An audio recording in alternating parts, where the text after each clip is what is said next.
This is a quick wrap of Caulfield from last week with Racetrack Ralphy and Vince Accardi, dailysectionals.com.au. Vince, Monkstone looked like it was impressive. You said it was a top 10 benchmark performer of the day. Yeah, it was. It was a great performance of the day. There was already a big shining light on its previous run with that winner that defeated Monkstone at the previous start. I think it's something Love, whatever it was. Yeah, Robbie Lang's horse, yep. That horse rated the best performance of the day. That already gave a big indicator that Monkstone was going to be, a really capable runner, and it came out and did exactly what we expected it to do, run big. Potential stakes horse? Possibility. Possibly. All right. Race 2, 1800. Bit of a whackers race this. Midnight Glory won. Hadn't won for 2 years. Anything we take out of that race? No. All right. Race 3 on the program. Here's what I want to pick your brain on. Texton Hurley. Very moderate pace. Very moderate, all your daily sectionals data. But it won after running really quick dynamic time at Bendigo. Kukla was a good flashing run.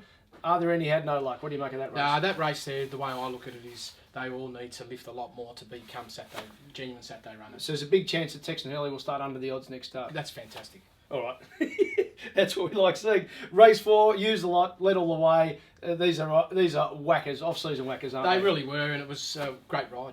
Yeah, it was. Race 5 on the program. Octavia. Now let's do 5 and 6 together. Octavia ran a faster time than they did in the Bletchingley, which was won by second effort. Could it have won the Bletchingley, or was it the fact that it was able to lead unpressured and really kick away? It couldn't have done that in the Bletchingley. Yeah, that's a really interesting one. That's quite possible that could happen, but the reality was Octavia really came to the forefront and everything came together. Fitness, condition, all the elements came together. It would have been a more testing run, but my view is it probably still would have won. Right, so by extension, one of the things I really start looking for, particularly with your stuff, Pago Rock, previous run, had the perfect run behind a lead L who had the perfect run, and two favourites ran badly, Happy Galaxy and the horse of Miss Onassis. So in other words, I didn't trust that form going into the race. Pago Rock was too short, wasn't it, in the Bletchingley? Yeah, it was two things about Pago Rock. One of the things that I mentioned on Carnival was that, in my view, when I looked at its profile and it started, this horse was looking for 1400. Yep. I'm not expecting the run that it had over 1200. There was a few reasons that you could see in the vision and the data. Yep. So expect this horse to be much more positive 1400 than 12. Looking for more ground, 1200 means he's going to get a declining data. And are we doubting the form a bit with Academy Jack finishing so close to the finish in a weight for age race? I feel that race was definitely inferior to Octavia's. Okay, Ajeeb in the second last race.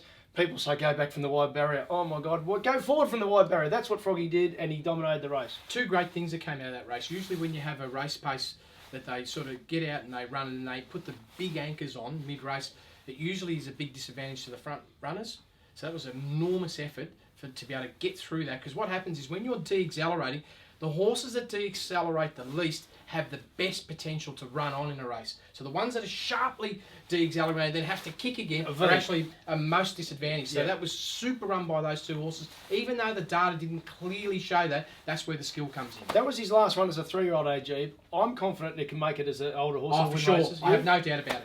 Okay, well then... And it's an improver. Your theory then came to the fore in the last race because they went really hard. Brian Zonderler was truck-loaded and they stopped mid-race, and sure enough, all the momentum horses ran the trifecta. Correct, and that's what happens. And so you can forgive Under the Eiffel, even though he's been up forever? Without a shadow of doubt. Co, what'd you make of Co? Because it was Betfairitis. No one wanted to touch it. Its run was thereabouts. Well, he's been there a lifetime, hasn't he? He's been running for a long time in this campaign, so that's a challenge. So the last race, they've probably had their chance. I think it's a good night for all of it. Best horse from the meeting was Octavia and Monkstone? Octavia, Monkstone, Ajeeb. I love them. There you go. That's Vince Accardi. He's dailysectionals.com, and you can hear us both on Carnival from Saturdays.